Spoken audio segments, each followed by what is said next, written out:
Welcome to the Digital Flight Podcast, your flight plan to the evolving digital economy.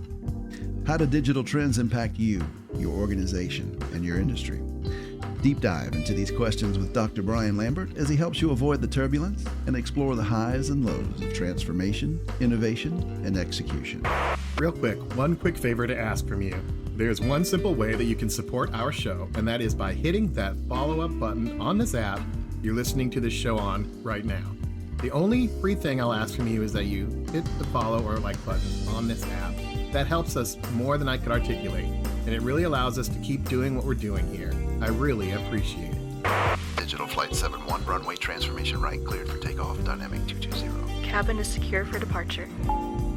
Fasten your seatbelts. The Digital Flight Podcast takes off now. So, once again, let's travel back in time to the bustling heart of Paris at the dawn of the 20th century.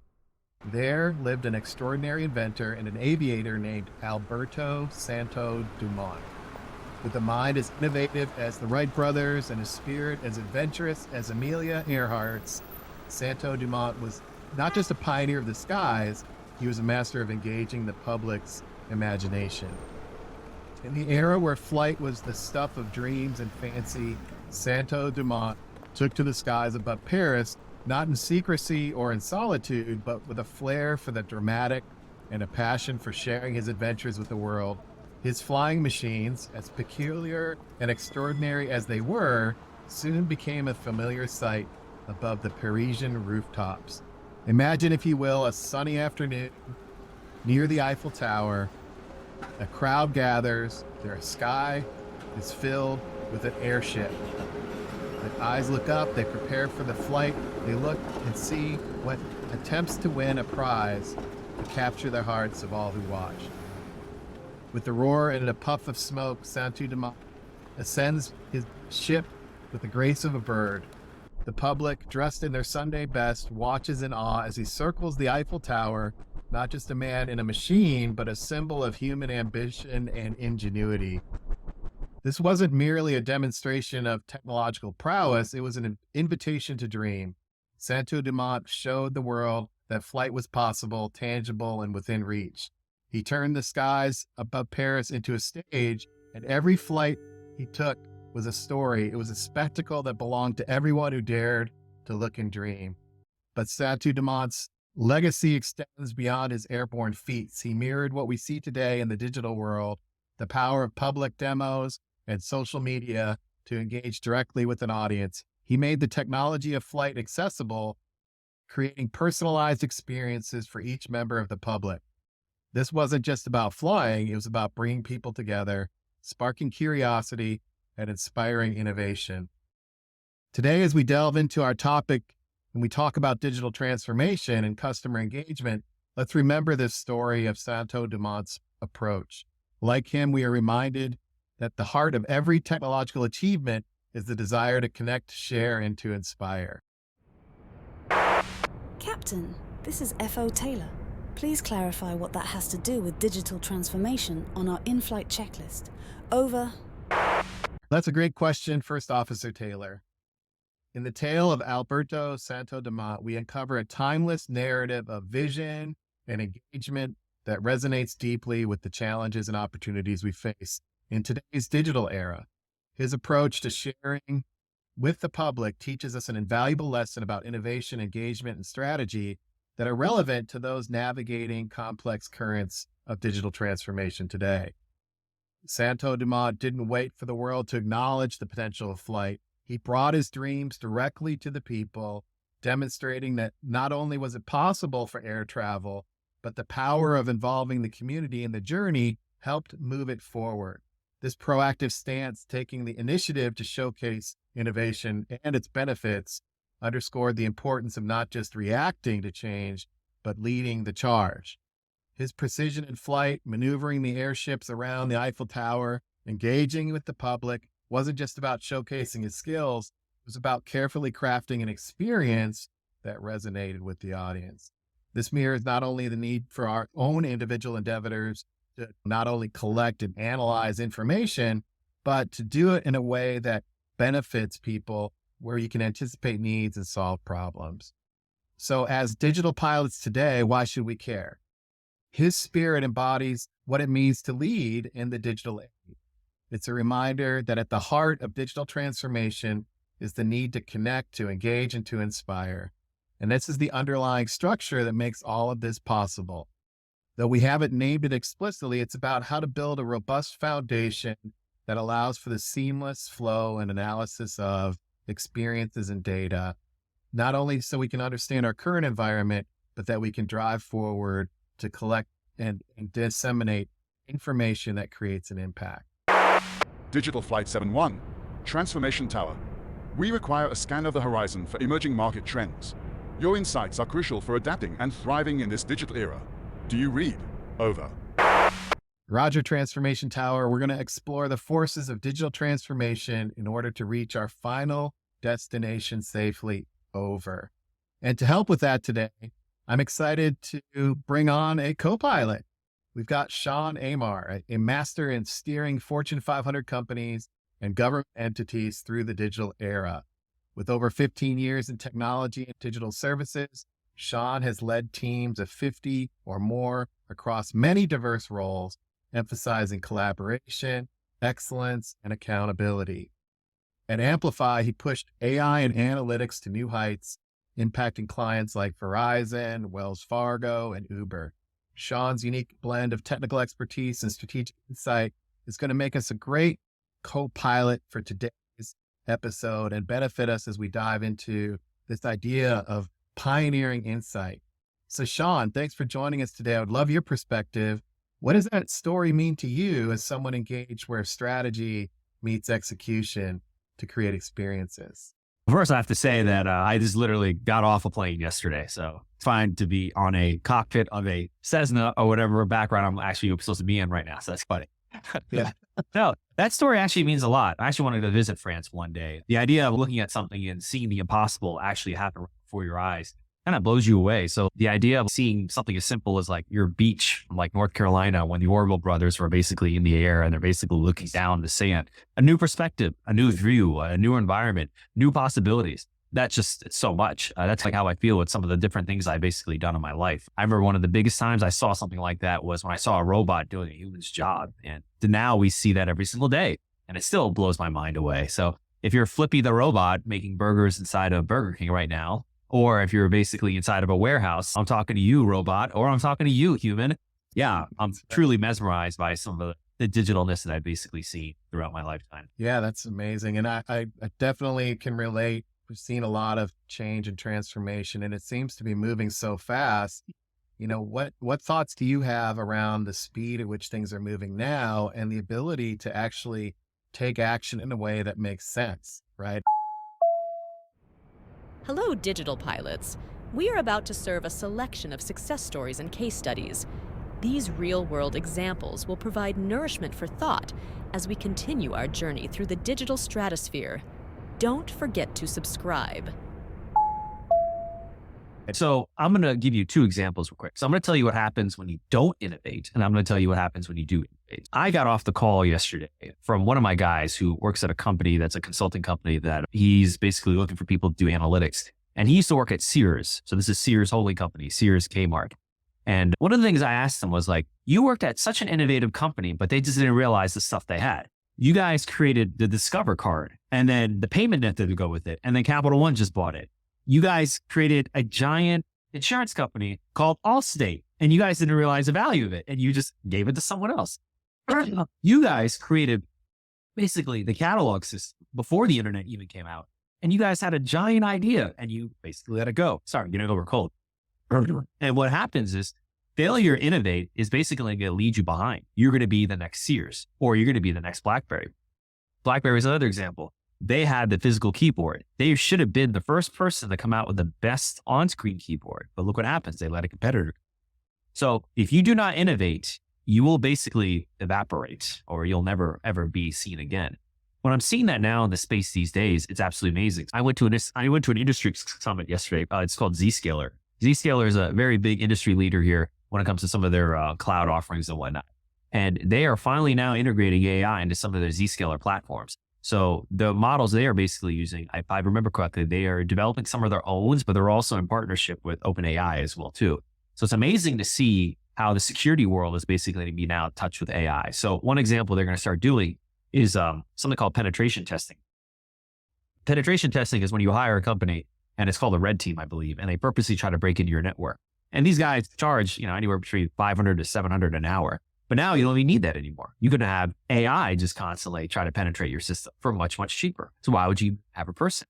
So this is where the innovation is basically coming in and again. And because you have to constantly keep fighting against new types of attacks, and you're going to start seeing AI start to come up with different ways to go around that a human would.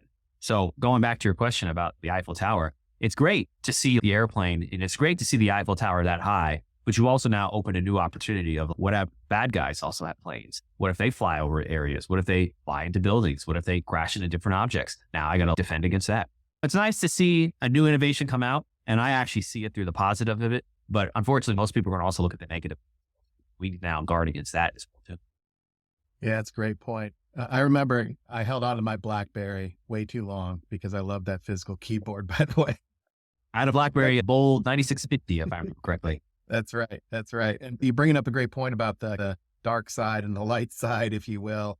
What I find is interesting in this aspect of this rapid evolution and embracing AI is you have to be intentional and strategic, which a lot of companies are going through. What's the strategy here? How are we going to manage it? Let's update policies, right? We're seeing that.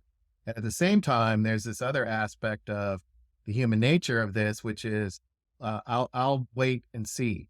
I'll see what happens, and I'm not going to be a first follower here. It's too risky.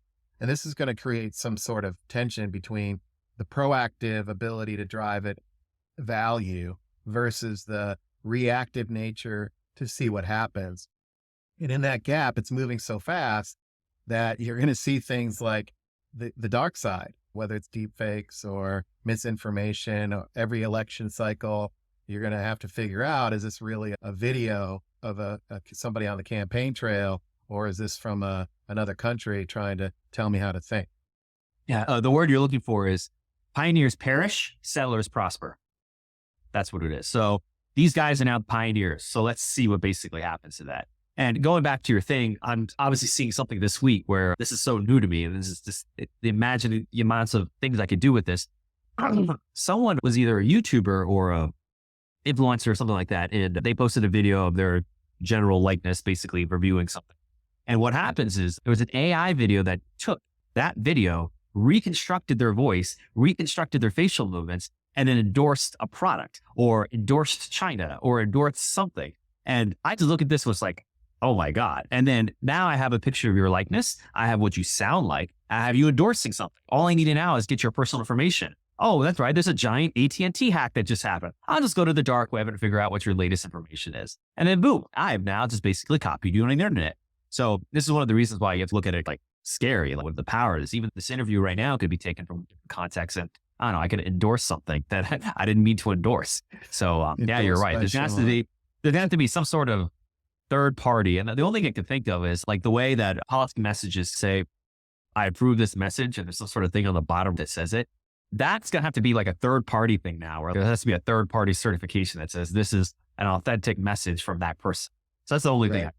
Yeah, who knows? But I see a lot of advancements in biometrics happening, with even passwords, evolution into single sign-on. There's a lot of physical security aspects to this, but when it comes to content creation, that's going to be interesting to see. How do you digitally sign something and have it be legit, for example? Yeah, this is important to think about.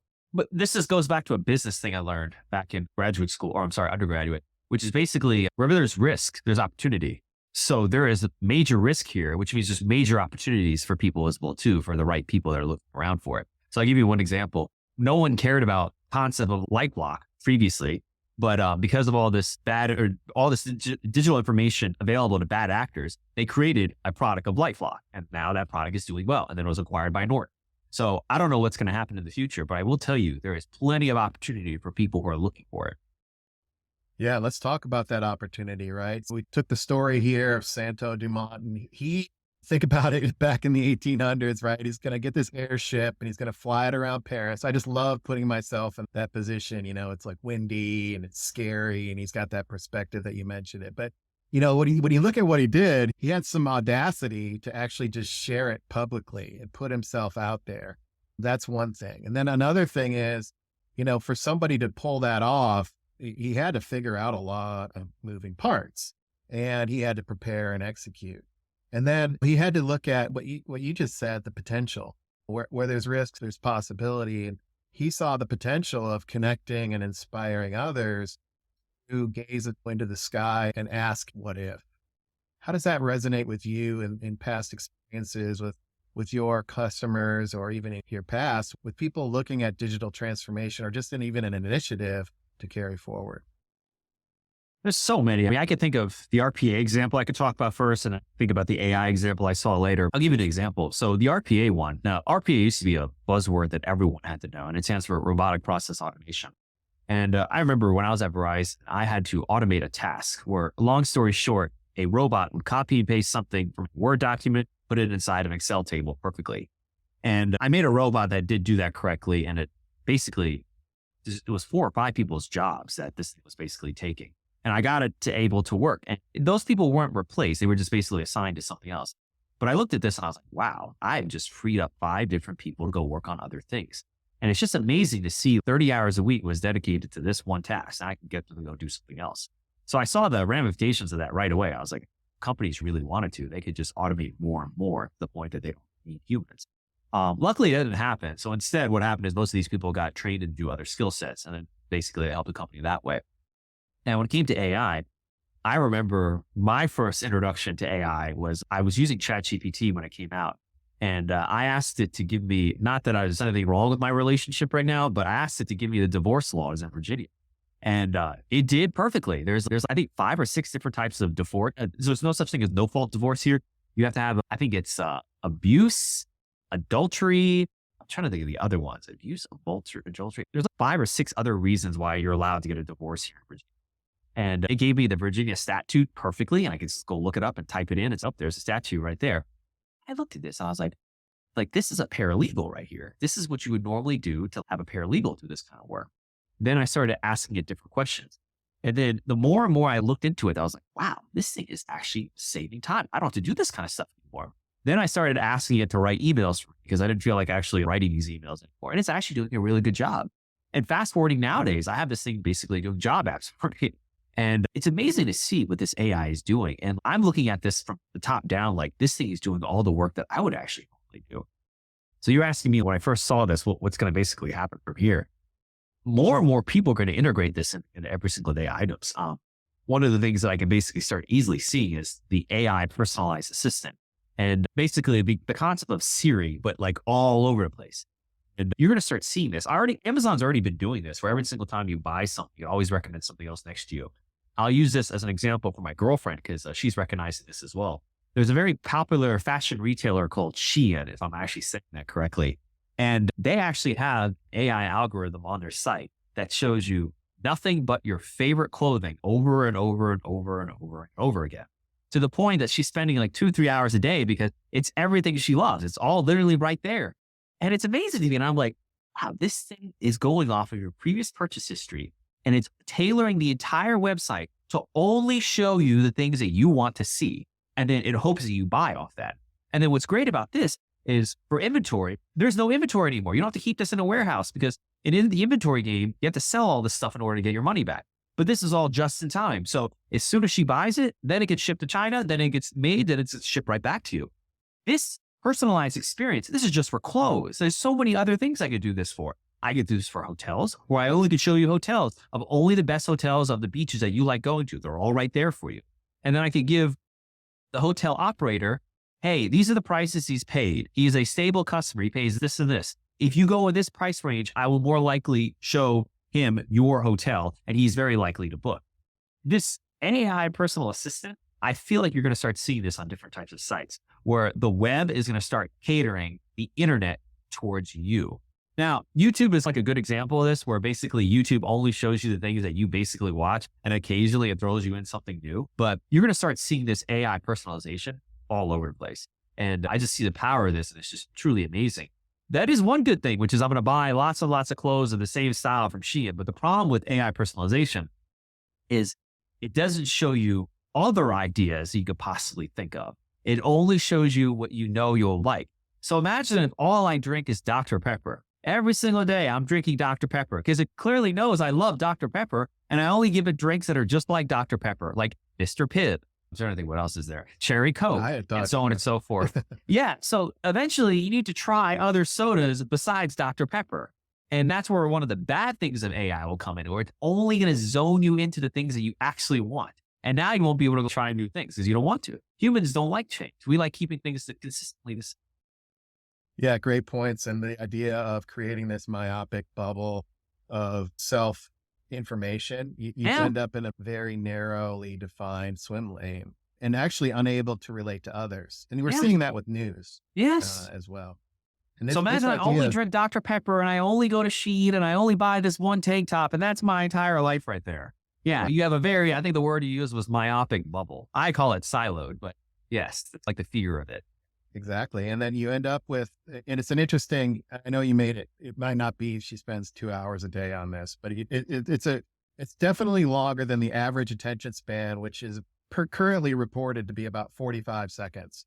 So if you've made it this far into the podcast, congratulations on your attention span, because most people today have a 45-second attention span. So now you juxtapose this with, I'm getting self-fed, I'm getting this AI giving me 45 seconds over and over again of what I already know. And you end up getting entrenched. So personalization is great. However, it creates the bubble that you operate within, which is the complete opposite of how do you, for example, keep AI on the tracks and not make it completely out of control, where it controls all humans and decides one day it reaches singularity and decides that humans are wasteful, right? That would be bad. So how do you outsource all of your critical thinking to other people and let them do it for you? Yeah. And see, that's a question. Do I want to outsource my thinking to something else? So I'll tell you the business answer, and then I'll tell you, I don't know about the personal answer. So the business answer is, if you can't do it perfectly, outsource it to someone else that does. Because that person will do it perfectly for you. You just repackage the package and then you sell it yourself.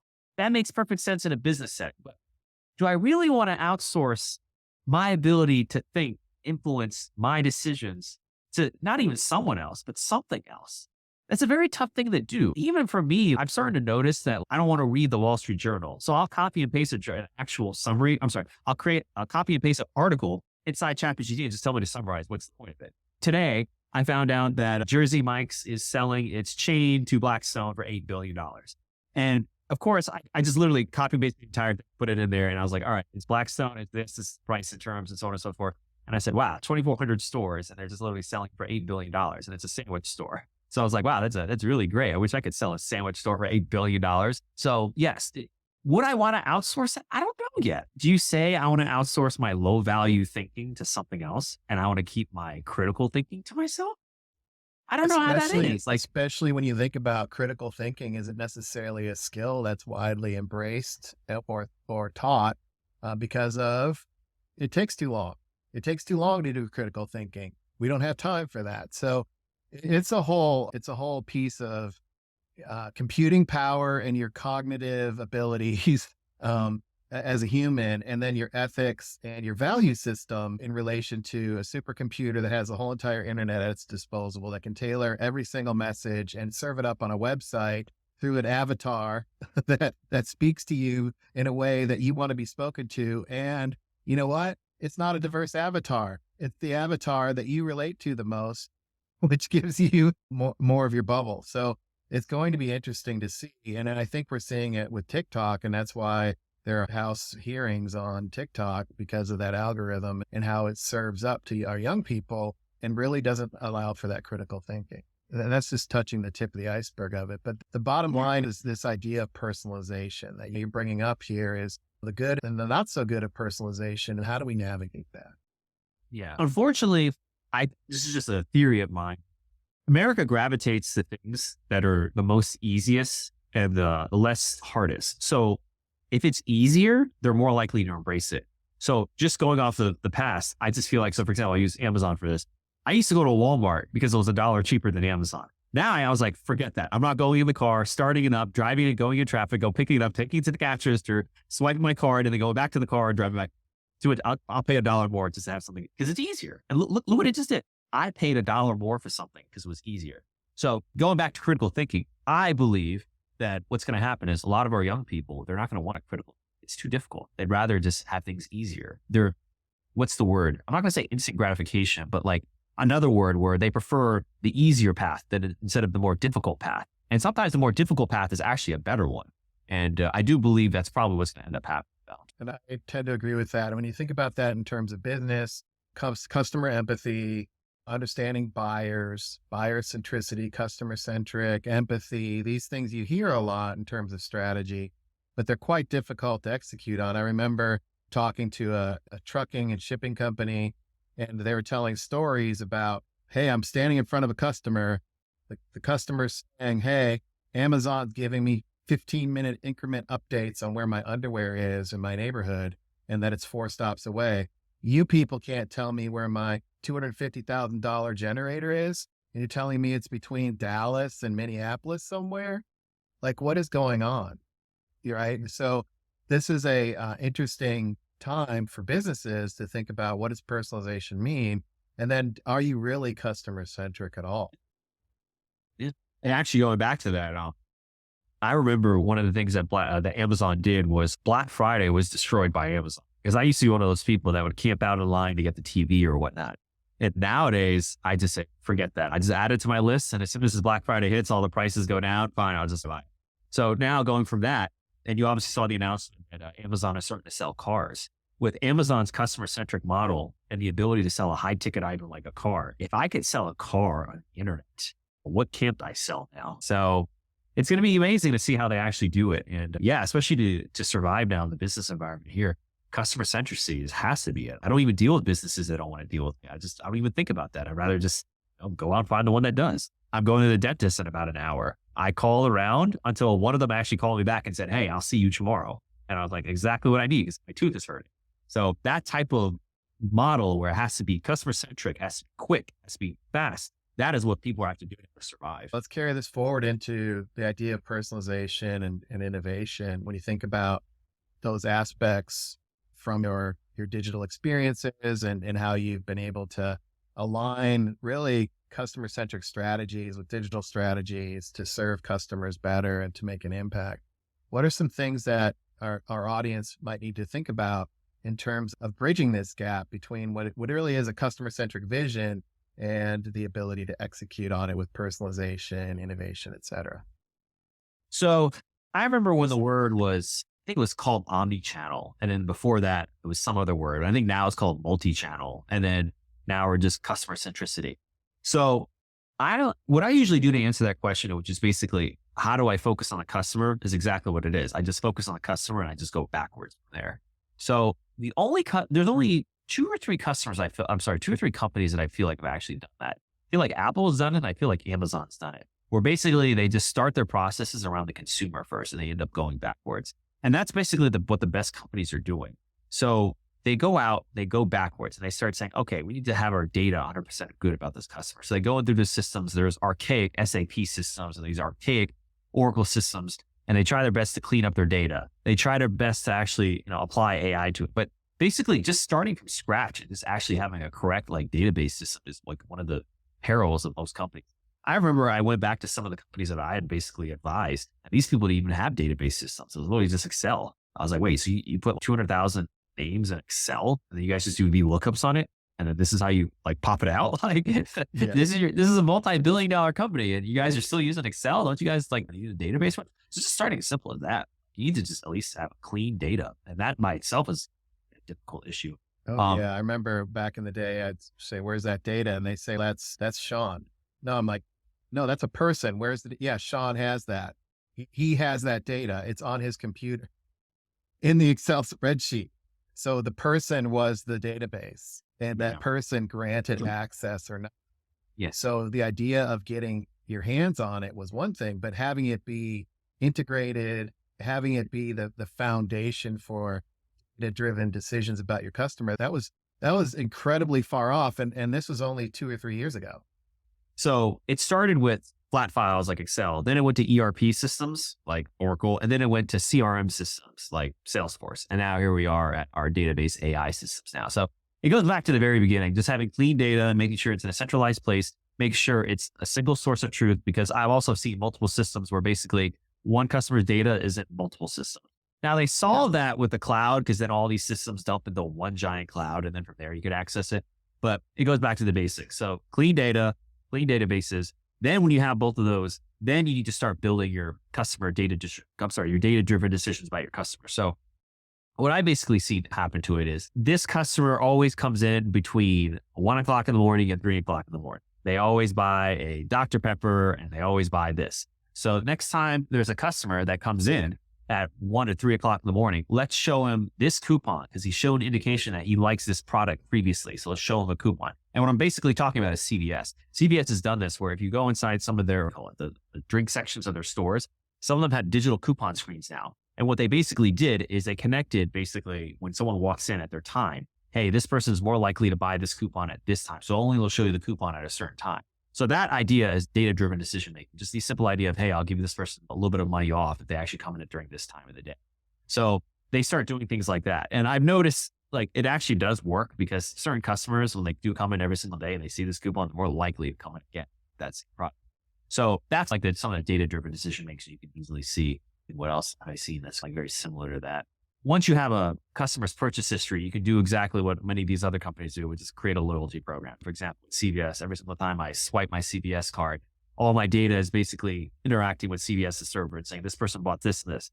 And that information gets basically sold to third parties via third-party cookies. And they say, hey, Coke, this person buys your product, and it's usually anonymized. Now it is.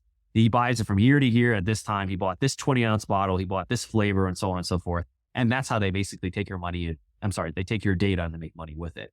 So you need to have a data-driven decision culture like that, where your data is clean, it's in a nice database, you can easily access to it, and then you create a customer program to it, just like every other company out there that does, and attach data to it, and then actually do things with their data, share with vendors and so on.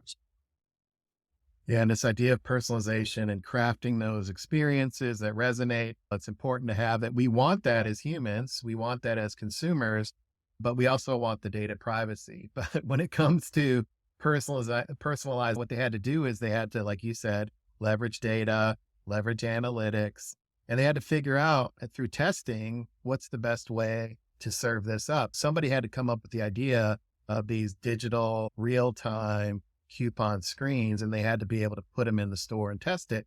There's actually a lot of moving parts to something like that. And keep in mind, you have to have internet connection to this random cooler, basically. So I remember Verizon basically sold hotspots that basically connect back and forth to it. So, and then you have to have the infrastructure to actually buy the new coolers that actually have the ability to do this. So, yeah, they're connected through new 5G networks, making it more real time.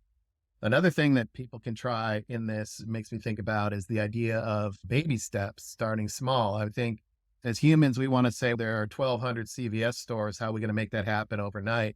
But it really is important to scope something down, even in a B2B setting, to pilot and start really with a minimum viable approach to figure out if you can even make it work in the first place. I think there is an aspect here on the Digital Flight podcast. Why I'm going back into history is somebody had to figure out how to make the first thing happen. And I think we've lost a bit of the art and science around that in our quest to scale immediately. So this idea of minimum viable, get through that, foster a culture of learning as you go. These are critical aspects. But the last thing I think that you're making me really think about it, and I'd love to unpack more, is this idea of getting your operational components in order, your data in order. You mentioned having it clean. But there are a lot of operational processes required to really execute on customer-centric strategies. So you have any thoughts that you'd like to share on how to help people get started on tackling some of the operational side of things? They just all migrate to the cloud, and they just take everything and dump it into one giant S3 bucket inside of Amazon. And then from there, they basically query everything from that point. The ability to go back in time and actually create this from scratch, I don't even think people are doing it anymore. They're just literally just uploading it to the cloud. They're taking everything, dumping it into one giant place, basically querying from there. there's still a lot of moving parts to execute that. And everything is constantly on an agile mentality, continuously improving. And this idea of starting small and beginning to take baby steps is, I think, one of the things that gets you to a future emergence of the right answer as opposed to having all the answers. So, Sean, any other things that you want to share that this conversation's perhaps triggered based on your past or even in current experiences with your customers, clients, or even the real world that you want to share with our listeners on? Actually, nothing specifically about this. What I do want to say is I'm going to pull this article up right now. And this is slightly old, but this is the future. Like I'm looking at this and I'm like, this is the next big, and I have to figure out, what was her name? It was the AI Instagram model. Yes. So I'm going to paste the link in the chat here. And now this is the one thing I'm a little bit scared of. So what I pasted this is an Instagram link of I'm not going to say a woman because it's really an artificial intelligence woman. She made news a couple months ago. This is entirely fake. Her image is fake. Everything is fake. So you're going to start seeing what I call like fake influencers now because they're not real. So I'll give you an example of this. I forgot the name of her, but she's in Spain. Yeah, she's in Barcelona. Yeah. Her name's Atiana. It's got to be her. Yeah. Pink haired. Yeah, I just remember she had $12,000 a month. Yeah. So this woman makes 10,000 euro. I can't say woman. I have to also get around. I say robot. This AI makes 10,000 euros a month. Okay. And it's not even real. It's literally everything is fake. The backgrounds are fake. The model itself is fake. All the clothes she's wearing is fake. Everything is fake. I cannot understate this enough that this is all fake. And this AI makes $10,000 a month. Now think about that for a second. Why do I need a human influencer? I could just have the perfect influencer with the perfect body in the perfect paradise, hosting the perfect drinks. Why do I need to pay a human for this? I can just have this thing generate it all for me. And this blew me away because I'm like, everything on Instagram is already fake as it is. Now you add real artificial intelligence to it. And now I'll give you one example of this. And her name is what? Atana? Right. I could take an Atana, a Tracy, and I don't know, Alexi. And here's all three of them. One I could license to Nike. One I could license to Lululemon. One I could license to Under Armour. Okay. Now it's basically generated fake content that's licensed by an artificial intelligence. And it's making $10,000 a month. So now what I'm going to do is I'm going to take those three and I'm going to sell it to a marketing company. And now that marketing company owns this product of fake AI influencers that's now a brand.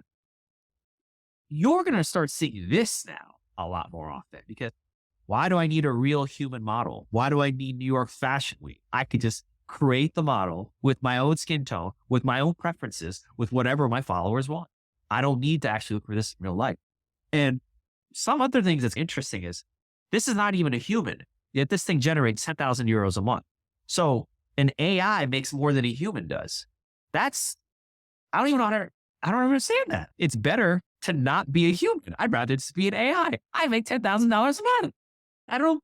So this entire thing is actually, I was thinking about the final way I was going to leave off this conversation. I just want to leave off to your audience members that the amount of power I just basically showed with this one thing here, and this is just one influencer on Instagram that's not even real. And there's so much ramifications of this that I can simply say that this goes right back to the story from the very beginning. The guy is looking at the Eiffel Tower. Oh, it's absolutely beautiful. This is now the new 10,000 foot view of, hey, I'll just create my own tower. And now everyone sees it. So that's how I'm going to leave it off. Yeah, great point. And I think this idea of having an AI serve up the exact recommendations in a way that people like, this extreme personalization, it really does make you think. And this idea of being precise, understanding your customers, being able to code that up and having the data to do it, having the information, having it know what to say, if that's the route you're going to go. So that extreme personalization requires an extreme amount of customer centricity, right? Now, also, this model never ages. It's always timeless. It's always in the fashion. It knows everything. And there are people out there that are going to compare themselves to this AI. And that's another issue down the road. So yeah, very powerful. Yeah, thanks, Sean. I really appreciate it. Audience, here's the takeaway from today's discussion. The idea of innovation, it's critically important, and there are a lot of things to think about. This idea of being visionary with the ability to execute requires understanding your audience, understanding your customer, but you also need to have a vision. We will now be going through the podcast and serving your pioneering perspective. You may want to write this down. We talked about the idea of having a vision. We talked about the idea of personalizing at scale, starting small, having your data be aligned, and having that operational perspective. And I want to share with you now, we probably made you think a little bit, and really don't be afraid to engage. And that's your pioneering perspective for today. Engage and innovate. Embrace that pioneer mindset. The great call out for us to integrate digital strategies in your organization. You have to be precise. You have to be engineering. You have to be pioneering. So engage and innovate. It'll help you be a digital pilot. Sean, thanks so much for your time today. I really appreciate it, and look forward to seeing you out there in the digital skies. It was truly a pleasure. Thank you. And Santos-Dumont, who innovated with each flight, pushing the boundaries of what's possible. Challenge yourself to think beyond conventional limits. We've given you a lot to think about today, and the tools and technologies at your disposal don't just create problems, they actually create opportunities. As Sean said, with a lot of risk comes a lot of opportunity as well. Remember, you can reach out through social media, email, or directly on the Digital Flight podcast. Remember, this podcast is not just a one-way transmission, it's an open sky for dialogue, learning, and growth. So keep the feedback and ideas coming. As we depart today's digital flight, it's time to take that first step towards cultivating an environment where experimentation is not just accepted and encouraged. Be that pioneer in your organization, engage and innovate. Now it's time for the Digital Flight Throttle Up. Here at Digital Flight, I conclude each episode with a throttle up moment. It's our way of turning up that energy and inspiration as we wrap up. Think of it as that final boost that propels a rocket into its final orbit. Remember, this journey that we're on, it's not just about the destinations we might reach. It's far more about the transformation we're experiencing along the way, the connections that we forge, and the legacy that we're building. So as you navigate the intricate digital skies, keep this in mind. Be precise. In the vast expanse of the digital realm, accuracy and a keen eye for detail will be your best navigational tools. Be proactive. Don't just react to the winds of change. Anticipate them. Look ahead, identify potential challenges and opportunities, and adjust your course. And finally, be pioneering. Embrace the spirit of innovation. The digital frontier is vast and ever expanding. Stay brave in the face of uncertainty. Stay endlessly curious about the world around you. And more than anything, keep pioneering. You're not just flying through the digital age, you're charting its course. Until next time, keep your throttle up and your eyes on the skies. Safe travel, digital pilots. Wheels up.